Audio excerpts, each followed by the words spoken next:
Well, I think it is safe to say that the dark days are here for the New York Mets as they lose 11-6 to the Washington Nationals. And yep, they traded Max Scherzer. If you didn't watch my trade video, go ahead and watch that. But it's looking like they waved the white flag on the season. And then there was knowledge afterwards that I wish I knew that the Mets might be punting as well next season, 2024, in order to take a step back and to rebuild a bit more and to retool. And I'm very happy about the direction that the Mets are going in. Am I happy that they have to rebuild? No. But am I happy that they finally picked a direction? Yes, because that's all that I've wanted. Niko, Nick, and I have talked about it endlessly on the podcast that all we were asking for was a direction with this team. We just wanted clarity of what they would do and what the direction exactly was going to be. And it's looking like it's going to be a rebuild slash retool. And I'm very happy about it. And it's something I could get behind. But I will say it is definitely time to bring up some names because Carlos Carrasco, the cookie crumbled yet again. The cookie is as burnt as it could possibly get. 6 earned runs in 2 innings and a third pitch.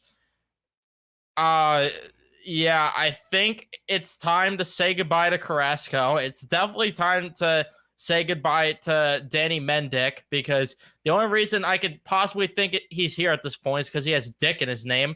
But outside of that, I don't know what purpose he serves. So I would just love it if the Mets could just bring Mauricio up, bring up McGill, Peterson, and just ride with those guys. Joey Lucchesi, see what you have in some of these guys. And that's where I think they're taking the step back next year for. I think they want to see what they have in some of these guys. I really think that next year they're going to be like, all right, well, we're not going to be good, but let's see what we have in Beatty. Let's see what we have in Vientos. Let's see what we have in Mauricio. Let's see what we have in Alvarez. Acuna might get called up as well next year. Let's see what we have in not Blade Tidwell, Mike Vasile. That's another guy that might be called up. And I could get behind this. I could definitely get behind them taking a step back to try and experiment these prospects because then we're going to have more information and we're going to know, okay, do the Mets need to continue to rebuild and do they need to replace these prospects with veterans, or are these prospects good enough to lead the charge and be the future of the franchise? And that's what we're going to find out. And that's what I'm hoping the Mets end up doing here because it's really what's going to be best for the organization. And the way to start with it would be to hit these young guys higher in the lineup. I know Tommy Pham is still here, and thank you for boosting your trade value a bit tonight, Tommy Pham, with that home run going 2 for 4. Very happy about that. But again, they need to start hitting these guys higher in the order because the only way that Alvarez, Vientos, and Beatty are going to succeed is if they get more bats, get more reps. And I know that it might be difficult to put them higher in the lineup, but after Nimmo, Lindor, and Alonso, you are not really locked into setting your lineup a certain way. I would give Alvarez or Vientos the cleanup spot, let Beatty hit 5th, and then give whoever you didn't hit cleanup over there in the 6th spot, and then 7th hit Ronnie Mauricio when he gets called up. That's the way I would construct the lineup going forward, and let these guys face no matter the pitcher. I don't care if they're left-handed. I don't care if they're right-handed. Let them face these pitchers and let them adjust, let them adapt, and let them be able to play against any sort of pitcher because that's the only way that this team is ever going to thrive in the future. Otherwise, why are we taking a step back? Why are we even trading Scherzer and Verlander? Which I have a feeling Verlander is going to be out next now because if the Mets are truly going to punt the 2024 season, then what purpose does Justin Verlander serve? As I'm talking, is there anything going on about that? Doesn't look like it, but there was a rumor before I started recording that the Astros are interested in bringing back Justin Verlander, and that would be a good idea for the Mets to move on because, again, if you're not going for it next year, then go ahead and trade Justin Verlander because he's only under contract for the remainder of this year and next year. So there's really no purpose in keeping him around. And then in terms of this ball game, I mean, there's really not much to talk about. The Nationals had a field day in the first inning.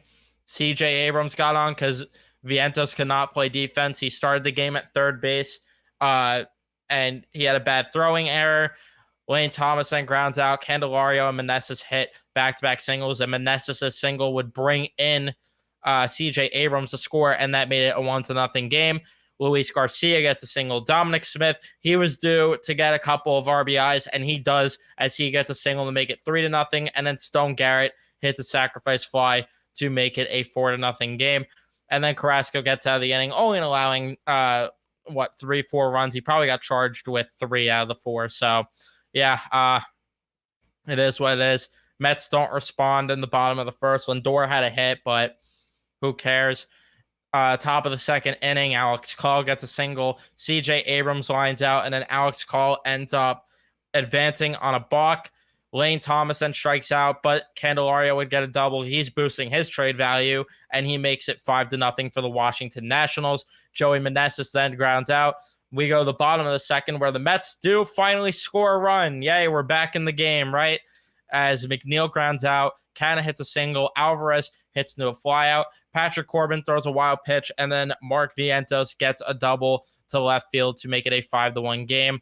Unfortunately, the inning ends there, but top of the third, more runs for the Nationals. Garcia gets a single, Garrett walks, and Riley Adams with 1 out comes up, makes it a 7-1 ball game.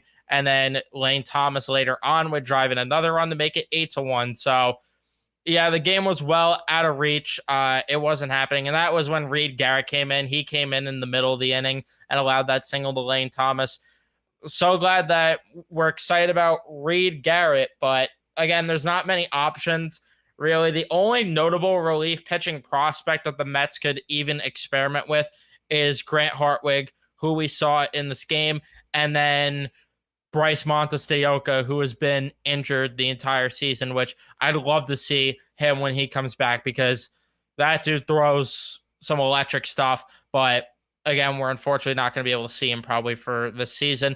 But next year, a guy that I don't mind seeing coming out of the pen, because if they're truly going to punt next year, then I'm all for giving these guys a chance. And I don't care who's in the bullpen, as long as we're giving some guys chances to prove themselves. Bottom of the third, the Mets go down in order. Top of the fourth, yay, the Mets had a 1-2-3 inning for once as they finally get one. Lindor with a nice little play at short as well. And then the bottom of the fourth, Chris Tommy Fan Paul hits a huge home run to cut the lead down to 8-2. At least he's boosting his trade value. We saw a lot of Chris Paul moments in this game, that's for sure. Top of the fifth, though, because the Mets didn't score anymore in that inning. Top of the fifth, the Nats go down in order. Bottom of the fifth, Vientos grounds out, Mendick pops out, and then Nimmo gets hit by a pitch because the Mets love getting hit by a pitch. And then Lindor ends up hitting a home run. Francisco, Chris Paul Lindor, that is, hits a huge home run to make it 8-4. But again, I'm fine with them embracing the tank here. Get a better draft pick. Why not at this point? Because the season's most definitely over. Pete then flies out, and then Dominic Leone, as you guys know, my favorite pitcher, of course, comes in. He allows a single to CJ Abrams. Lane Thomas grounds out. Candelario walks, and then Meneses hits into a double play. We go to the bottom of the sixth, where the Mets do absolutely nothing. Mark Canha had a double, but not much else happened. Jordan Weems came in the pitch, as even Patrick Corbin's doing decent against the Mets. Let's see if he gets traded. And then what did I say yesterday? That you were going to see guys like Drew Smith come in the game. He actually did good. He had a 1-2-3 inning. Okay, that's new, but the Mets would go down in order. Beatty had a pitch hit appearance, but again, they go down in order. And then the eighth inning, everyone's favorite, Trevor Gott comes in. Beatty stays in the game at third. Vientos moves to first. Canna moves from first to right. And then McNeil moves from right to second base. Riley Adams flies out. Alex Call with a walk. Trevor Gott has a throwing error trying to pick off Alex Call at first base. And then he works out of the jam. Mason Thompson comes in, allows a walk to Lindor, strikes out Alonso. Pham gets a single. Kyle Finnegan has to come in the pitch, and he gets the remainder of the order. Daniel Vogelback gets booed ruthlessly for his strikeout too, which again, I don't know why fans are booing at this point. Again, the season's done. It's over with. There's no reason really to be booing anyone. Although I guess you could be booing Vogelback, but I don't know. I don't have the energy to boo players anymore. I really don't. Um, because at this point the season's over, so it is what it is. Grant Hartwig came in the pitch, and sucks that he didn't have a good inning as he hits Candelario.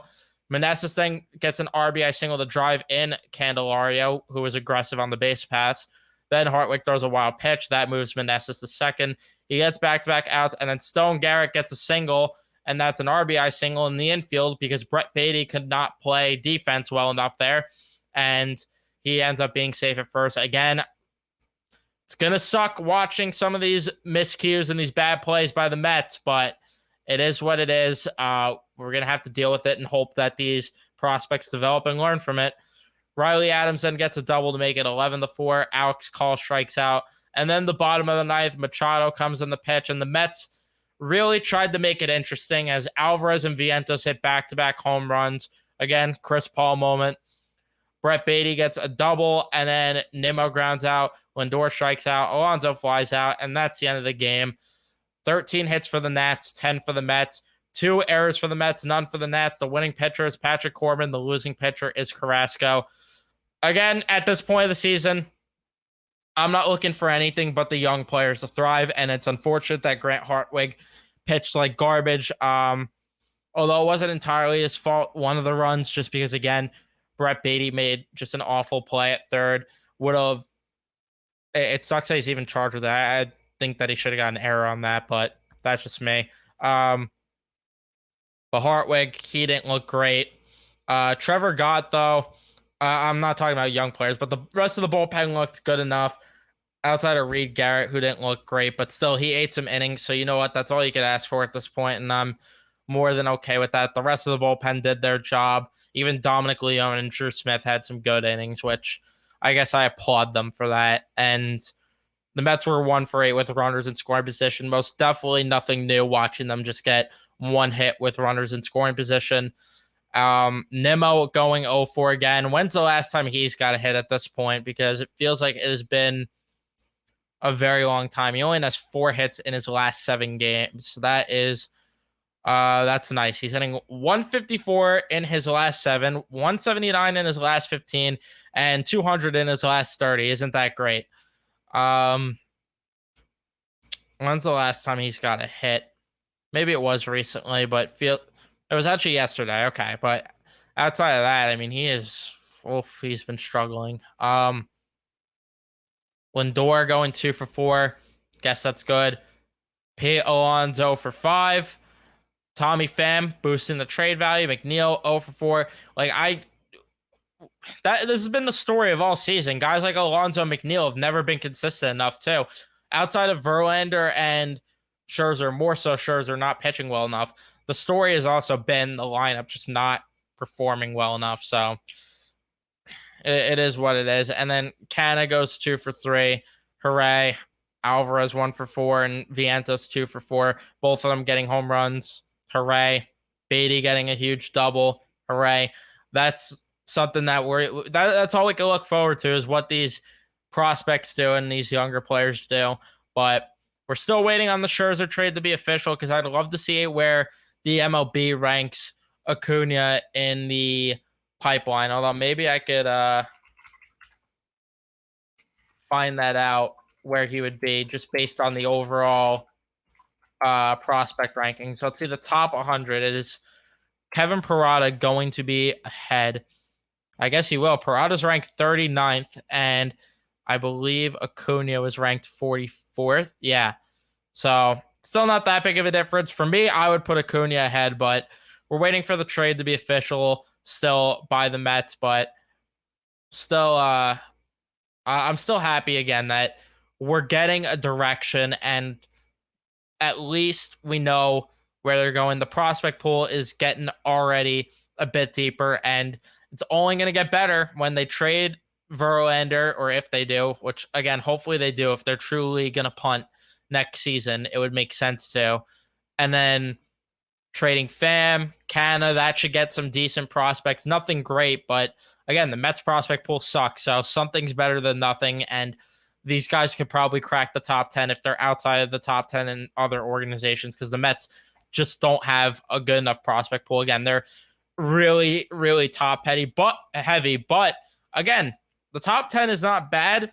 Although Diaz in the top 10, I mean, I'm not excited about him. But outside of that, Parada, Mauricio, Acuna is going to be in there. So I guess the top 10 is good. So it'll be Parada, Acuna, Mauricio, Williams, Ramirez, Tidwell, Vargas, Hamill, Ziegler, Vasil. That will be the top 10 once they officially acquire Acuna. That is looking a lot better than it was even a couple days ago. It's looking a lot better. And then Ronald Hernandez is 17th, who they acquired. So getting some nice pieces, getting some nice depth. Oh, it's sad seeing Matt Allen this far down. I was so excited for him, but injuries are just gonna ruin that kid. He's not even projected to come back till 2026. The poor freaking kid. Poor kid. But yeah. We'll have to wait and see what else happens. That's gonna be it for me for this game recap. I will break down any other trades. I'll be in attendance, lucky me, for tomorrow's game. And I'm really not going to be. It's sad. I'm not even going to be like showing emotion when I'm at the game tomorrow. It's going to just be kind of what it is. It's going to be what it is. And I'm just going to kind of more just enjoy being at the stadium versus caring so much and being so dialed into the game, which is abnormal for me, but that's just where we're at with this team. It's just where we're at this point. So that's going to be it for me. Leave a like if you enjoyed. Subscribe if you guys are new, especially if you're Met fans. Turn on your notifications so you know when I upload or go live next on the channel. I will see you guys in the next one.